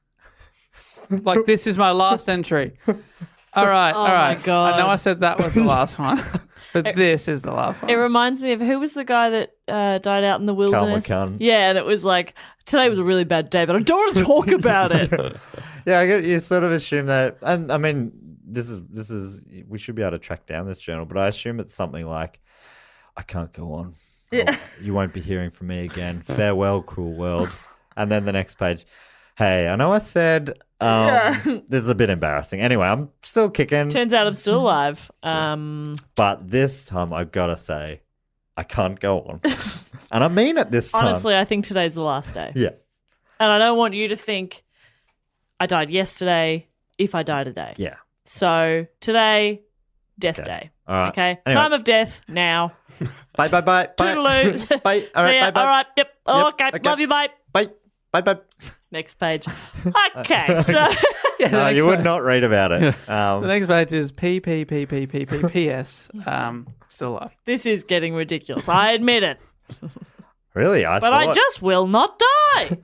Yeah, got a real kick of energy, you know? You've been running laps. The end. Or so I thought. Postscript. His last diary entries also suggest... His last. He's very final. Well, they're in the group of his Yeah. last. He suggests that local Aboriginal communities helped him find water and shelter, which helped him, I'm guessing, prolong his life a little bit. He also made an entry claiming that he was able to at last re-find the reef, which I don't know if that's separate from the one that he told Johns that he found. Right. Anyway, so he's re-found the reef and then died not on the reef? Yeah. So when they found him, he's not on the reef anymore. No, yeah, he's gone. Then he's gone back to his where he's. And I wandered for 36 hours in an unknown direction, so don't even try. Honestly, yeah. Don't even try to look for it. If you were dying and you found the reef, I feel like you'd just go, all right, my bones will be here at least. Yeah. But I guess if he did find it, he still was like, I'll go back because that's where my supplies are going to be coming to. That would be maybe the logic of it. Right. But and I definitely know how to get back there now. Okay, bye. He also, so it was estimated that he lasted about 16 weeks after Johns left Whoa. before dying of starvation at Shaw's Creek in the Peterman Ranges. It's a pretty good effort. Yeah, I'm surprised he lasted that long. And that basically brings us to the end of the report, but there's this quite an interesting sort of, what do you call the end bit? Like an addendum? Yeah. Sure. Footnote? And that is, I mean, this could be a whole other thing, but there are theories around this diary that it may have been a fake. What? The diary that was found with all these entries in it, right? Apparently Blakely saw the diary when it was brought back to town. He's like, never seen that book before. He was writing in a journal a lot, but it wasn't that. It was a totally different, this beautifully bound book. It had looked nothing like this little red book that you've brought back. He's like, yeah, I don't think that's his diary. Okay. One theory is, and this sounds like a relatively strong one, is that Bob Buck faked the diary so that he could prove that Lasseter died so that he could access the paper with the gold's coordinates in invisible ink. The only way you could get that was to prove that he was dead. So he goes, here's his diary. Here's him saying, I'm dying. But did he also have bones? They also found a body, but it was so badly decomposed. Could have been anyone. It could have been anyone, but the The diary on near the bones. the diary proved it, said that it's supposedly. Oh, that's so interesting. Yeah. So did they access there was the a big code? there was a big fight. Initially, the bank saying, "No, that's not enough evidence. We need death certificate. We need real proof." Eventually, the document with the invisible ink was taken out, looked at, and it turns out that Lasseter had just written a bunch of gibberish numbers. Didn't mean anything on it. Oh my God. So there weren't any actual coordinates to follow. No. Which you could argue he was just bluffing because he didn't want to give it away. No, I Or think he's he's just an just- idiot. Wow. But this also leads to the fake diary also leads to the possibility that Lasseter didn't actually die then at all. He's still alive now. Oh my goodness. There Living are- on gold. There are many theories that he left and went back to America, and the Mormon Church hid him from. Why from would scrutiny. why would they hide him? I don't know.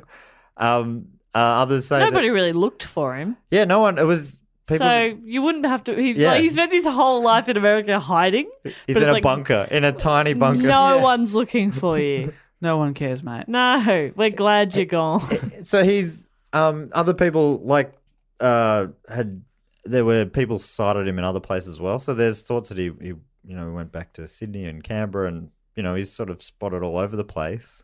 And then apparently one day, and this is according to Warren Brown, Bob Buck, this swashbuckling character, bumped into Blakely at a pub, and Blakely's like, it wasn't him, was it? That's not his real diary, is it? And apparently, so the story goes, Bob Buck was like, come on, man, don't fuck this up for me. Apparently. And then he said it in way more poetic language than that. Nah, it's probably similar. And then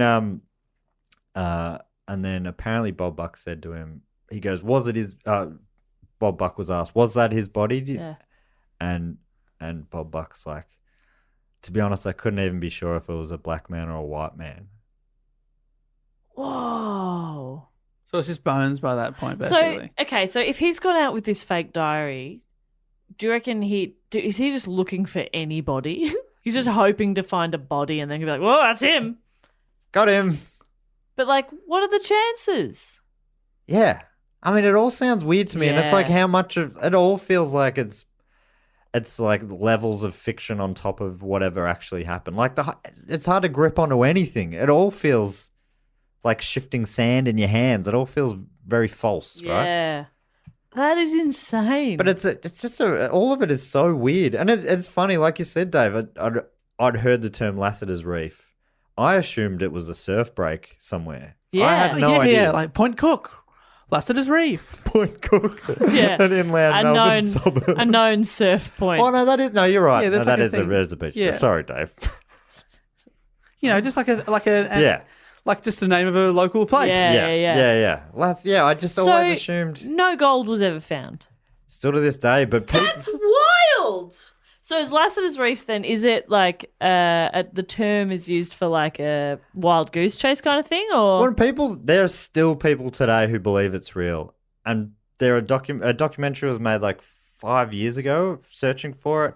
And did they find it? It's never been found. But it's still something that people today believe is out there. He also had a son. He left his son, Lasseter, for this expedition when his son was 5. And his son grew up believing his dad. He believes the diary is real.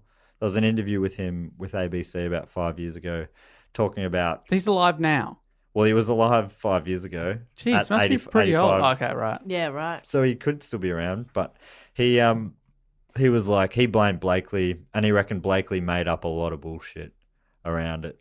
So he thinks what Lasseter said was true. He believes his dad, but I guess you would. That there was a gold reef out there. Yeah. That people still haven't found. He still believed there was part of the diary that said that because he refound it, he put down the coordinates. He said, I'm burying it on a piece of paper in this certain spot. Supposedly that piece of paper was dug up, but it was just fallen to pieces by the time it was found.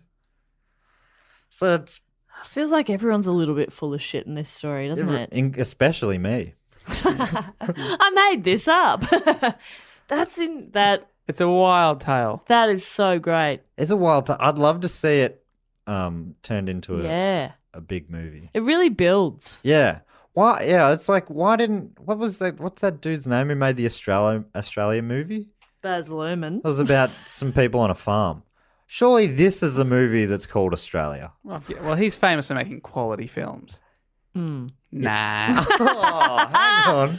Whoa, shots fired. Carpet Baz. Yeah, take that, Baz. Bazza. I do enjoy Strictly Ballroom, but the others, no thank you. Even Romeo and Juliet? No thank you. But I thought that was well regarded, but not really. What about Moulin Rouge? Is that him? Yeah, I'm just not really a big fan myself. And thank you. So that is the end of the report. Thanks so much for listening to it. No, thank you. That was a classic tale. Thanks so much to Jess and my cousin Vinny for suggesting it. Sorry, You're Jess's welcome. cousin Vinny. Yeah, you're welcome on behalf of both myself, Jess from Melbourne, and my cousin Vinny from New Jersey. New Jersey. Love you, cuz. That was a great report, Matthew. Thank you so much. Yeah, I found it very fascinating, but also, yeah, it was I was a classic me writing it right up to when we started recording, but it's the kind of one I kept finding great facts as we went along. Yeah. And I did spend the last few days on it. It's funny when you go deep into that. I'll be dreaming about it tonight for sure. Me too. You know, when you get right into something like that and it's just like you start thinking like it. Yeah. That was so That's interesting. great. And can I say something that's not interesting at all, but a little great. fact check here. The possum I referred to was actually, the politician's name is Patrick Gorman, not Fraser Gorman, A. which is Gorman, Fraser the A. singer. Gorman, Yeah. the singer-songwriter. I thought that was a weird coincidence. Yeah, whose music I do enjoy, but Patrick Possum Gorman, that is a real story. A politician from Perth. I probably said Adelaide as well, so I got half the facts right, as often is the way with memory. But yes, just in case, I don't think that there's big Perth political buffs out there, but if you have tweeted, delete it. And apologise. It's embarrassing for all of us. Delete it and apologise. Tweet it, delete it. That sounds fun. Bit of fun Tweet it to and write. delete it. Tweet and delete. That brings us to the fantastic segment of the show, the Patreon-sponsored fact, quote, or question. It is fantastic. Dave, do you have a quick description of how this works? Well, basically, we have a Patreon, which we started a couple of years ago now, for people that listen to the show every week that want to keep it rolling with a little bit of a donation every single month. And in exchange for that, you get bonus stuff every single month, including 2 bonus episodes that no one else hears, and other stuff like pre-sales to shows that we're doing that before anyone else hears about it, shout-outs on an episode, and also at a certain level, you get to suggest a fact, a quote, or a question for Matt to read out. That's right. And you also get to give yourself a title. This week's fact, quote, or question, funnily enough, is from another Vincenzo Giovanni Bonadonna. Oh, beautiful. Wow. I've got neighbours that I met at Christmas time, and they have a tiny little Italian greyhound. They're like the tiniest little dogs ever, and they said they named him Vincenzo because he's an Italian greyhound. And I said, "Oh, do you call him Vinny?" And they said, "Nah, Cenzo." Chenzo. How cute is that? I like Chenzo. Cenzo. He's given himself the title. I mean, he's opted not to go with Chenzo. He's gone with that guy. And if already taken, then I'll be that other guy. Oh, nice. Lucky for him, that guy was not. Are you sure? I thought it was taken. Oh, that guy's taken. Sorry. That other guy, I've just checked. Vincenzo. Fantastic title. And he's given us a quote. Oh, I love a quote. And this is it. And as I normally warn everyone, this is the first time I'm reading these things. Here we go. You could just read them ahead of time. I think there's some sort of fun. There's a bit of charm in It's us all. authentic. Well, I want to discover it with everyone else. That's beautiful. Please. Here we go. If it is in your power to do something good, then do it. That's the quote. That's a great quote. That's nice. I like Attributed to anyone or possibly? There's a little paragraph here explaining it. The reason I chose this quote, which is a personal... I thought I was going to say personal favorite, but he said, which is a personal quote of mine. He's quoted himself, Wow. which I love.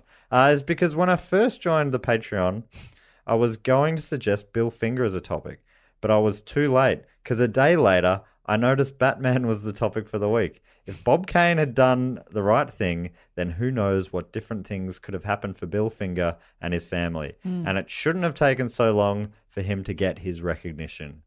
Vincenzo. And then that inspired a beautiful quote. That's so good. I reckon that's our most... we've had a wedding proposal. Yeah. But I think that may be even more sincere than that. That was lovely. That's so nice. Thanks, Vincenzo. If it is in your power to do something good, then do it. I would have added dickhead, but this is not my place. And it probably doesn't feel quite on brand. No, that's not on brand. Certainly not for Vincenzo. No.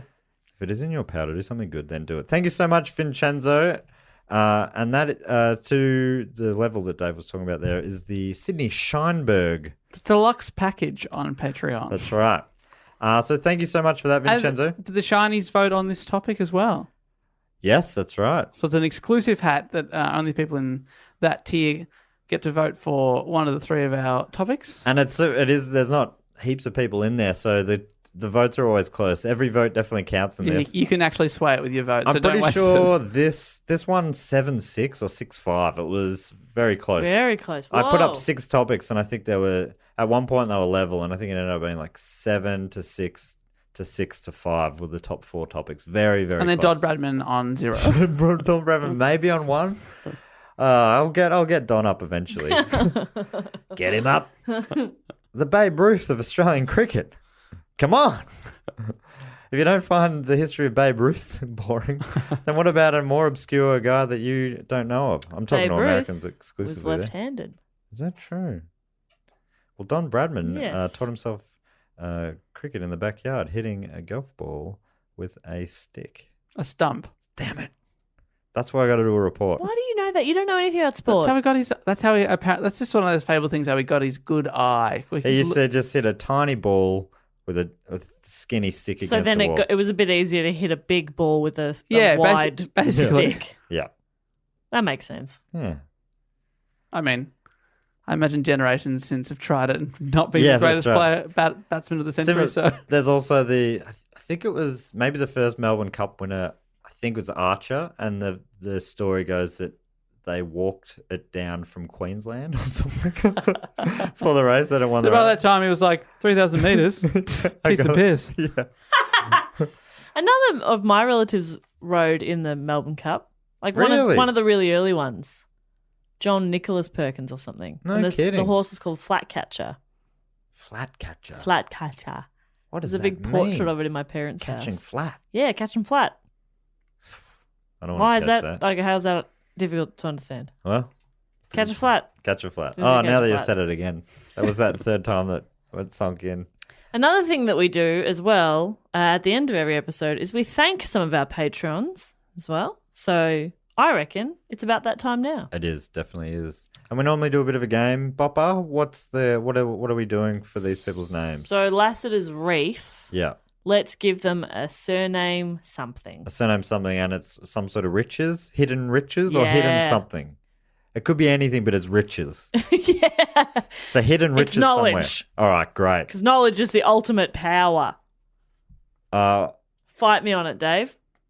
I can't. Correct. Dave, do you want to kick us off? Yes, I would like to thank a long-term supporter and interactor of the show, first of all, from East Sussex in Great Britain. I would like to thank James Roy III. Oh, James Roy. Roy. The Roy boy. Roy boy. Actually, I think it might just be James Roy, but then when Patreon spat it out, his address, which I can reveal starts with the number 3, is now just attached to E on his surname, so it looks like James Roy III. It's just James Roy. I think it's just James Roy boy.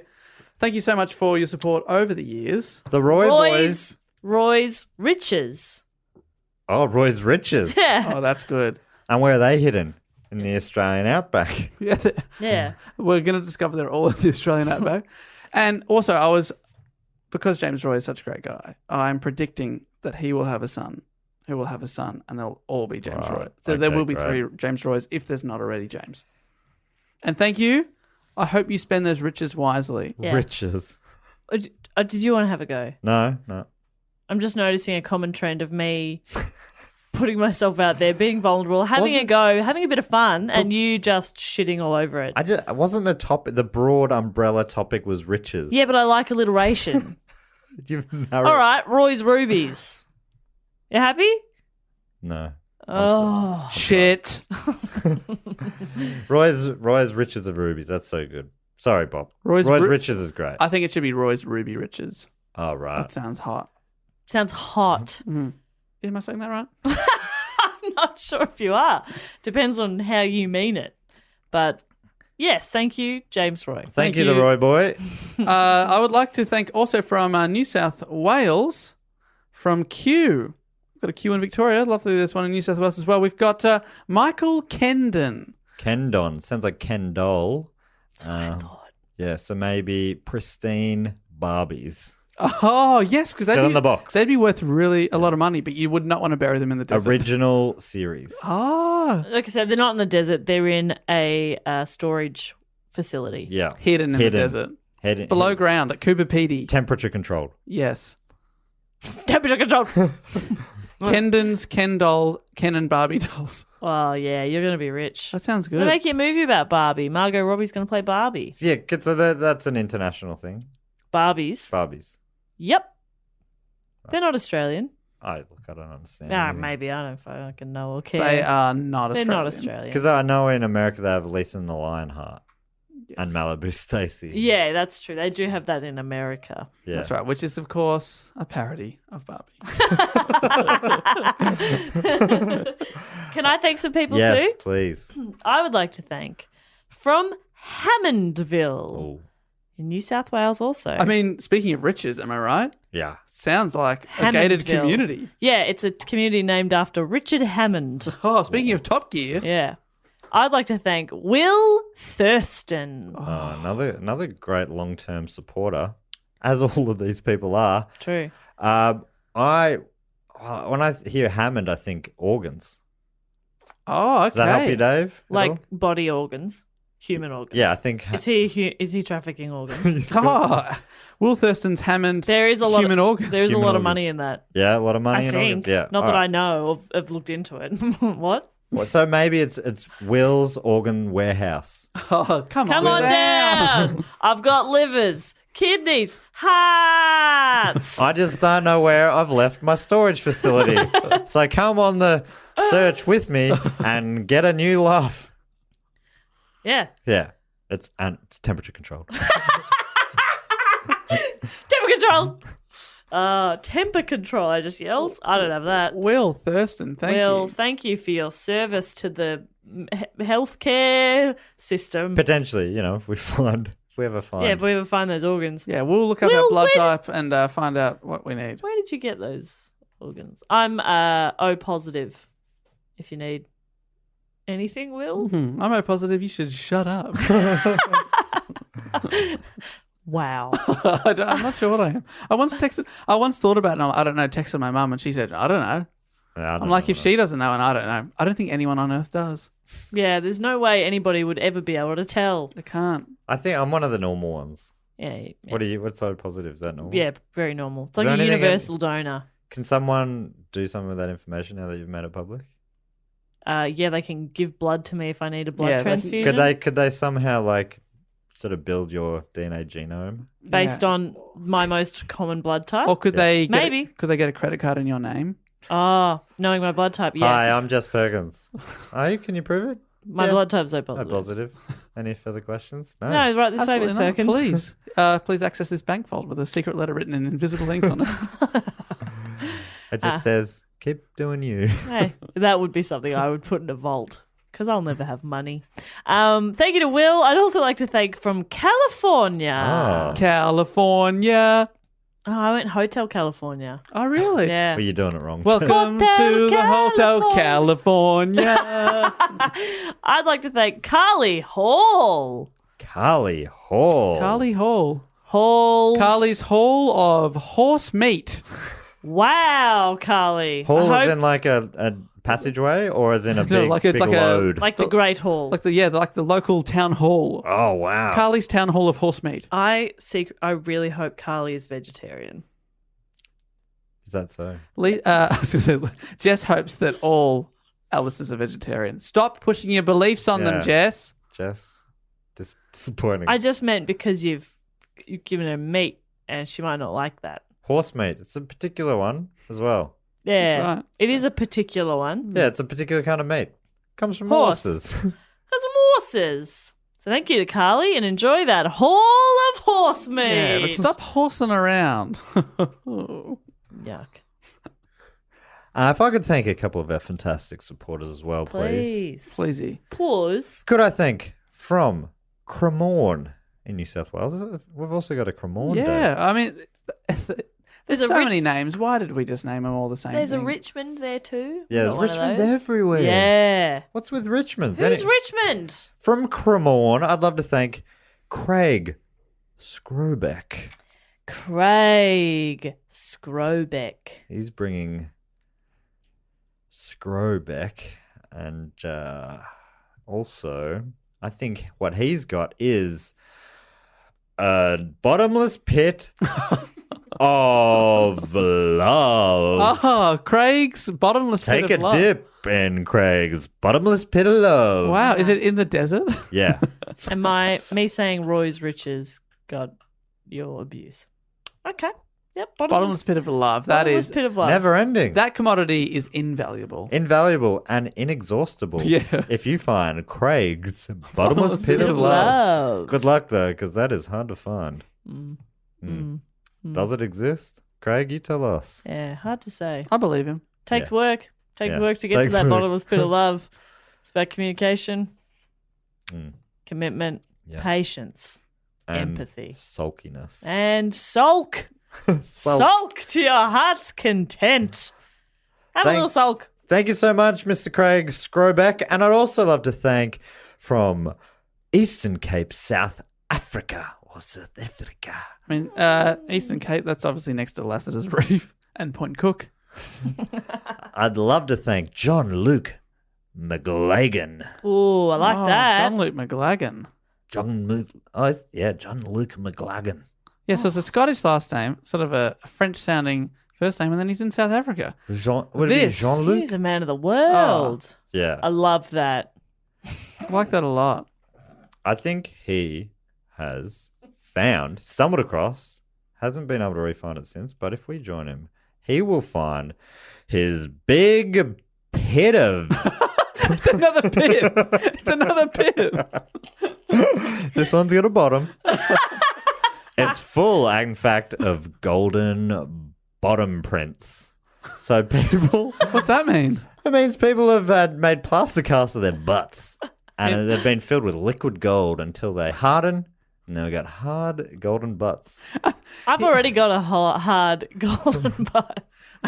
And then they throw Help me! they throw They him into throw a them pit. in, and this was an ancient thing. It was a ceremony that used to happen. The king and the queen would both goldenize their butts Oh, golden eye. on their wedding night.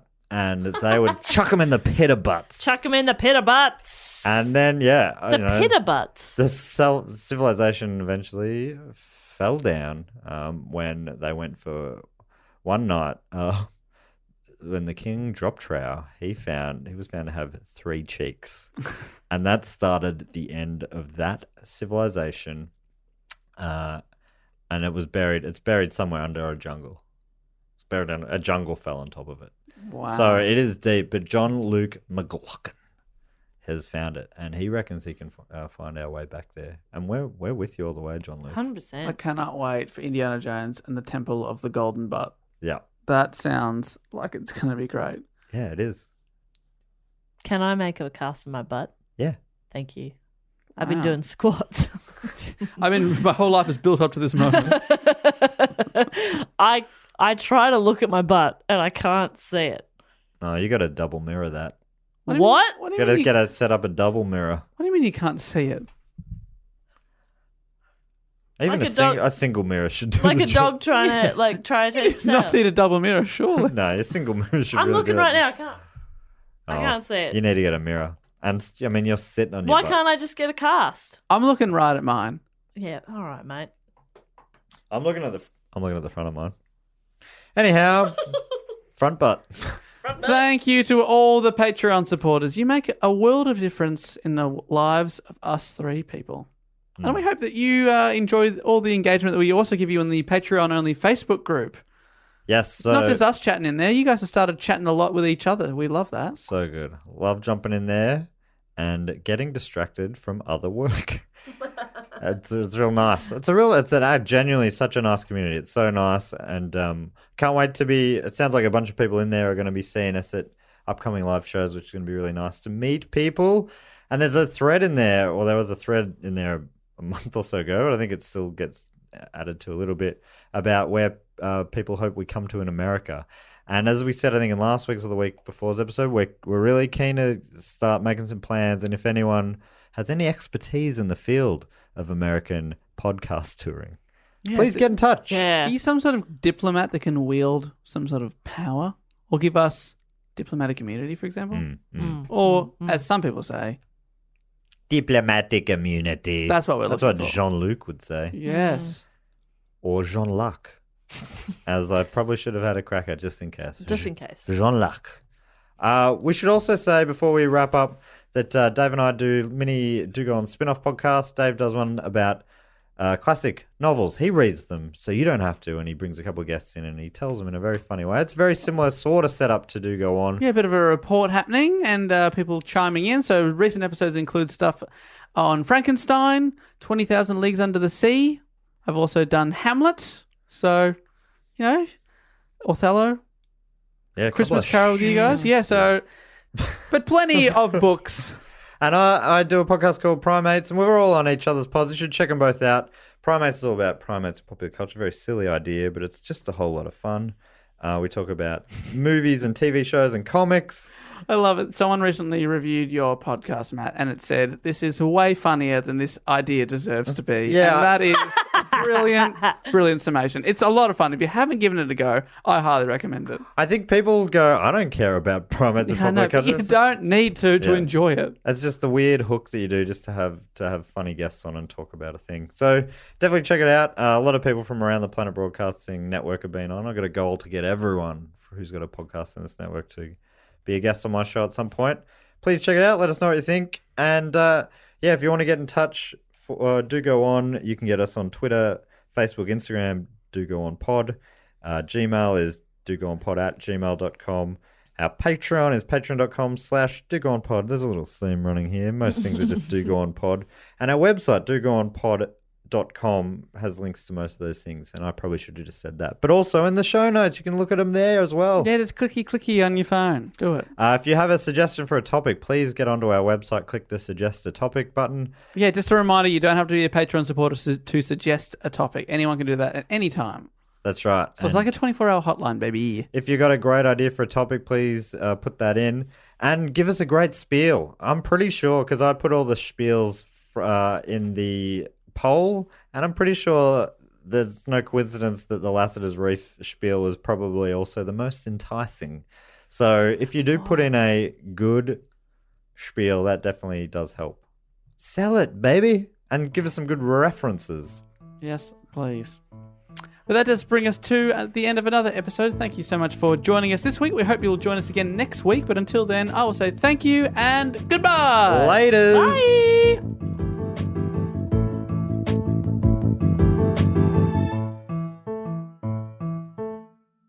This podcast is part of the Planet Broadcasting Network. Visit planetbroadcasting.com for more podcasts from our great mates. I mean, if you want. It's up to you. It's up to you. It's up to you. It's up to you. It's up to you. It's up to you. It's up to you. It's up to you. It's up to you. It's up to you.